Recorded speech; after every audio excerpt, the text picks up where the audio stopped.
पश्चात चतुर्थ अध्याय में सूत जी ने आगे की कथा कही, वो भी मैं आपसे कहता हूँ। वेश्या ने मंगलाचार करके यात्रा आरंभ की और अपने नगर की ओर चलने को आतुर हुआ। थोड़ी दूर आगे बढ़ने पर दंडी वेशधारी सत्यनारायण भगवान ने उनसे पूछा कि हे साधु, तेरी नाव में क्या है? तो अभिमान बस मणिपुत्र हंसता हुआ बोला, हे दंडी, आप क्यों पूछते हो?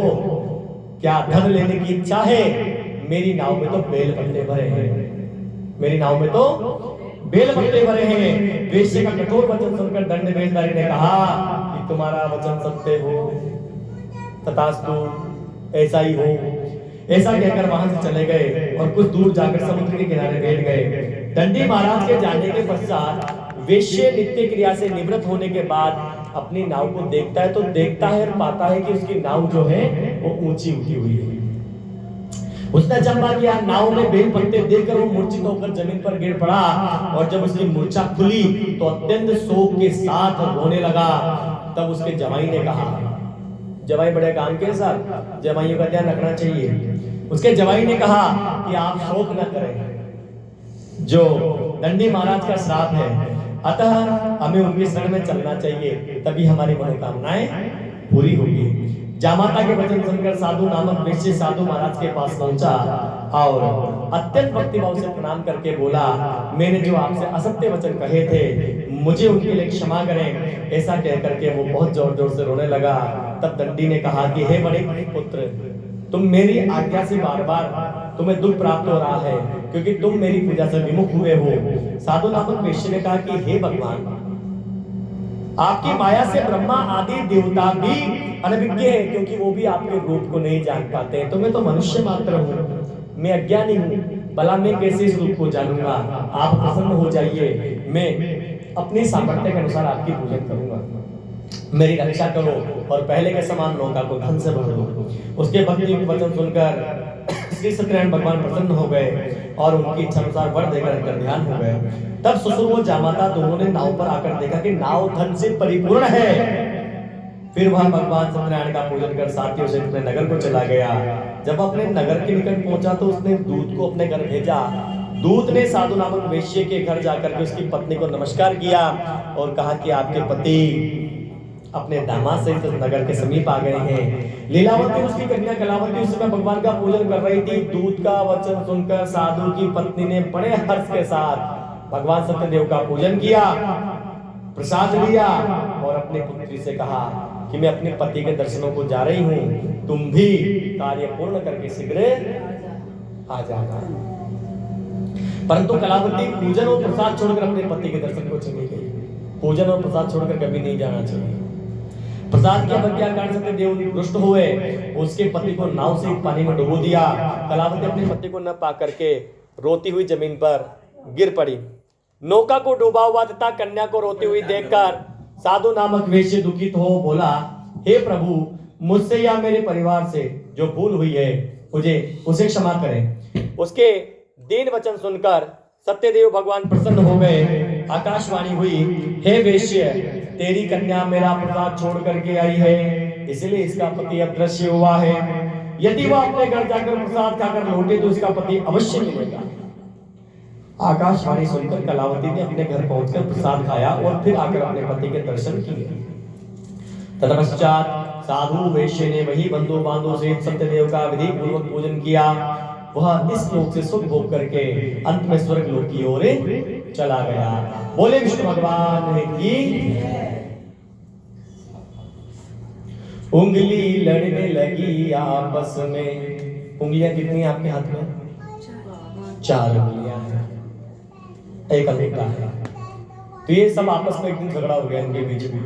ऐसा ही छोटा सा भजन है, ध्यान से सुनिएगा। ताली बजाएंगे तो पूरा गाऊंगा, नहीं बजाएंगे तो 2 लाइन तो गानी है। दक्षिणा देंगे भाई सब लोग। उंगली लड़ने लगी आपस में, बहनों कथा सुनाऊंगे। उंगली लड़ने लगी आपस में, बहनों कथा सुनाऊंगे। कथा सुनाऊंगे ओ बहनों, राज बताऊंगे। कथा सुनाऊंगे ओ बहनों, राज बताऊंगे। उंगली लड़ने लगी आपस में, बहनों कथा सुनाऊंगे। आपस में बहनों कथा सुनाऊं मैं। सबसे पहली यूं उठ बोली सबसे बड़ी हूँ मैं। सबसे पहली यूं उठ बोली सबसे बड़ी हूँ मैं। सबसे पहली उंगली कौन सी आपके हाथ की? ये वाली। अरे द्वापर में गोवर्धन उठायो, द्वापर में गोवर्धन उठायो, सबसे बड़ी हूँ मैं। उंगली लड़ने लगी आपस में बहनों कथा सुनाऊं मैं। उंगली लड़ने लगी आपस में बहनों। इतना सुनकर बोली दूसरी सबसे बड़ी हूँ मैं। इतना सुनकर बोली दूसरी, इतना सुनकर बोली दूसरी सबसे बड़ी हूँ मैं। देवों की जब पूजा होवे, देवों की जब पूजा होवे, तिलक लगाऊं मैं। उंगली लड़ने लगी आपस में बहनों कथा सुनाऊं मैं। उंगली लड़ने लगी आपस में बहनों। इतना सुनकर बोली तीसरी सबसे बड़ी हूँ मैं। इतना सुनकर बोली तीसरी सबसे बड़ी हूँ मैं। योगी जन जब ध्यान लगाए, योगी जन जब ध्यान लगाए, नाम जपाऊं मैं। उंगली लड़ने लगी आपस में बहनों कथा सुनाऊं मैं। उंगली लड़ने लगी आपस में बहनों कथा।